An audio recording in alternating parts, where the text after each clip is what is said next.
Hey guys, this is Jay, your spiritual INTJ, and welcome to Faith Evolved, where I talk about all things spiritual, philosophical, metaphysical, and even mental health topics. And if it's your first time here, I want to thank you for visiting my channel. Please take a look at the video section and see if anything resonates with you. And if you like what you watch and what you hear, I would certainly appreciate and be very grateful for your subscription. Also, like the video and hit the notification bell as well to get notified anytime I release any new videos. Also, I really appreciate any comments that you leave below. I try to read and respond to as many of them as I can. All right, so today's video.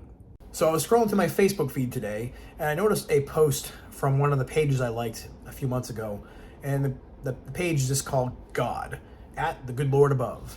And I usually see this guy posting basically pop culture type interests that have to do with religion and spirituality and God and stuff like that. And he made a post today that simply said, doing the Lord's work. And then it had a link to a video.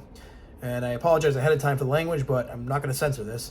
TikToker hailed his hero for calling Joel Osteen piece of shit to his face in viral video. And I was like, okay, well, I know that two wrongs don't make a right, whether you like the guy or don't like the guy. It's kind of juvenile. It's kind of pathetic, honestly. And so I made a comment on that, on the post that God made. And I said, the fact that people think this is good shows they don't know what good truly is. I'm saddened by this. And my post got over 100 likes, or really laughs and a couple likes. And I got some pretty interesting responses. One was, I know what good truly is, and I know what a snake oil salesman looks like too. Your comment saddens me. So you gave him money too, huh? And I got a couple that agreed with me. Agreed I find this disgusting. Another one says, it's good because he needs to hear it. Someone wrote, cry me a river. And, someone wrote, cast out the false prophets. And, I finally responded at one point. I said, how did Jesus treat his enemies? I don't know if you guys are Christians, but I know Jesus wouldn't think this is good. And then someone posted a meme and goes, this is like a baby going, wah. Someone said, you'll be fine, dude. You must be fun at parties. There's a sucker born every minute. Are you one of them, Jay Cavallaro? Grifters tend to be grifters. Shut up, hippie. How so? Are you unaware of Osteen's track record? And it just kept going and going. I'm gonna, I'll stop there. But just mostly people that, with a couple exceptions, that were basically justifying this young man's attitude and hubris to confront somebody, and just call them a piece of shit to their face. And, now I don't tend to assume that people that are on this God page are all Christians. Probably most of them aren't. They probably are there for the religious, it's spiritual humor, and they're probably there to pick, at and make fun of, supposed Christians who aren't quite living up to the standard of what most people would consider a Christian attitude or a Christian behavior. But at the same time, it's like, there's so many people out there that think that it's okay to be disrespectful to somebody else, and that it's justified because that person has been, an icon of, maybe being a shill or, a false prophet, or misrepresenting Jesus, or, misrepresenting God, or raking in millions and millions of dollars off the labor and donations and, the money from the congregants at his church.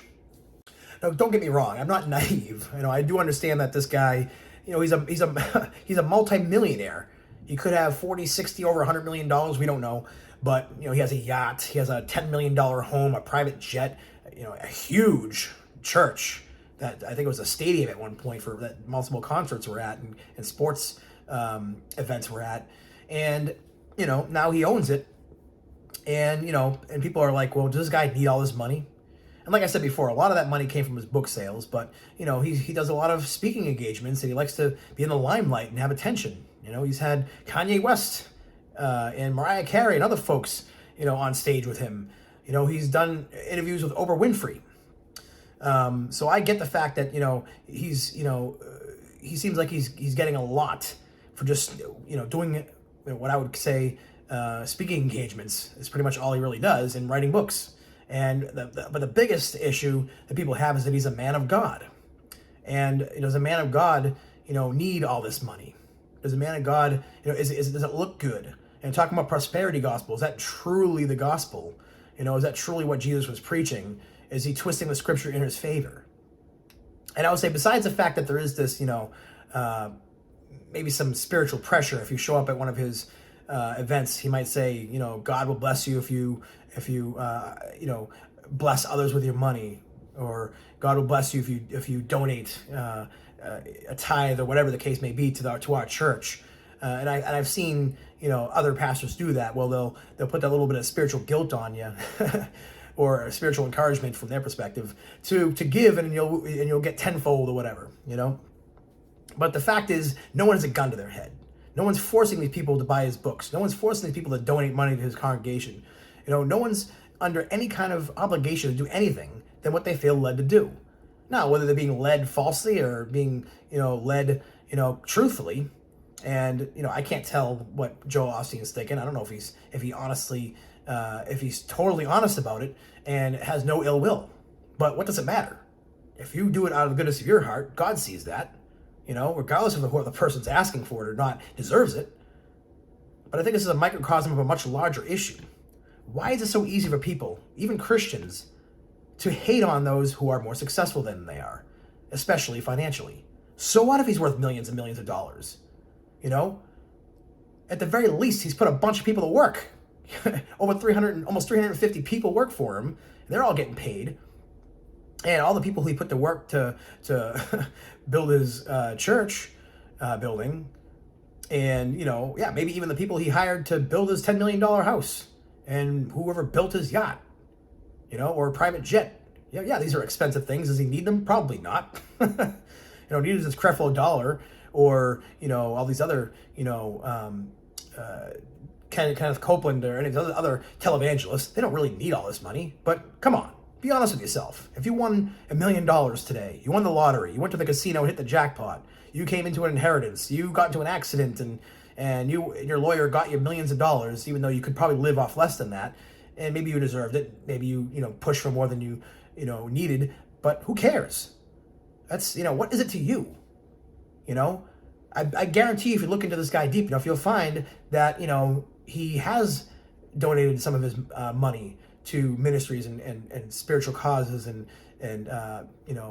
different organizations to help people. I don't think he's keeping all the money to himself and not doing anything with it at all whatsoever. But even if he was, what does it say about your heart? And I'm talking to myself too, because I can learn from this myself too, because I was one of those guys in the past that would kind of look down on these televangelists. But how would Jesus handle it? Would Jesus agree with this kid? Calling Joel Osteen a piece of shit to his face? Would he say, "Oh yeah, he deserved that. This is a false prophet"? Would he be okay with that? And I think it's hilarious that Christians will bring up the example of Jesus, taking a whip out in the temple and turning over tables. Yet that's really the only one they can really think of. And maybe a couple times he, maybe said some things against the Pharisees and the Sadducees, but 99% of the time, Jesus was loving and told people to love their enemies, turn the other cheek, go the extra mile.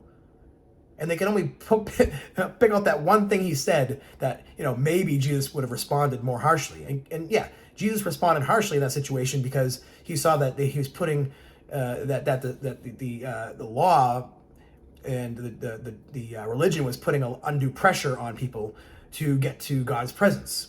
That they had to buy sacrifices if theirs wasn't good enough in the temple. And, that was certainly, that's certainly much worse than, oh, if you donate some of your money to our church, God's going to bless you tenfold. And they're not saying it's a prerequisite to God's presence. Much, much bigger difference in this case. So I just think these people, of course, I can't say whether they're Christian or not, but, I have seen other Christians, get down on Joel Osteen, and, because of the fact that he, has so much money. How do we know what other things he's doing with that money? And again, no one's forcing him no one's forcing anyone to give him money. So I just think that, deep down inside, if you were going to have a chance to be rich, if you had a choice to choose $1 million or not choose $1 million, what are you going to choose? And would anybody blame you? I know you wouldn't blame yourself for doing that, to not have to do that 9-to-5 job anymore, not have to do the grind anymore. So again, I just think it's kind of ironic And I also think it's kind of sad that people are so quick to justify this kid's juvenile behavior because the guy is supposedly a false prophet and a shill and likes to rake in millions of dollars. You're not any better. So anyways, that's all I wanted to say. I think Joel Osteen's fine. I don't know what he's doing with his money, and it's between him and God. It has nothing to do with me. I'm more concerned about is he preaching something that's beneficial, or is he preaching something harmful? And yeah, maybe I'm a little biased. I'm not a traditional Christian anymore. I'm more of a New Age, spiritualist type. So it tends to resonate with me the way he preaches and what he talks about. He's not preaching hellfire and brimstone, I'll tell you that, which I don't believe that there's, that God, wants that for us, even if we're in sin and evil. I think he wants to win us over with love. And, if you wanted to win over Joel Osteen, if you thought he was in the wrong, well, calling him a piece of shit to his face is probably not going to win him over. God bless.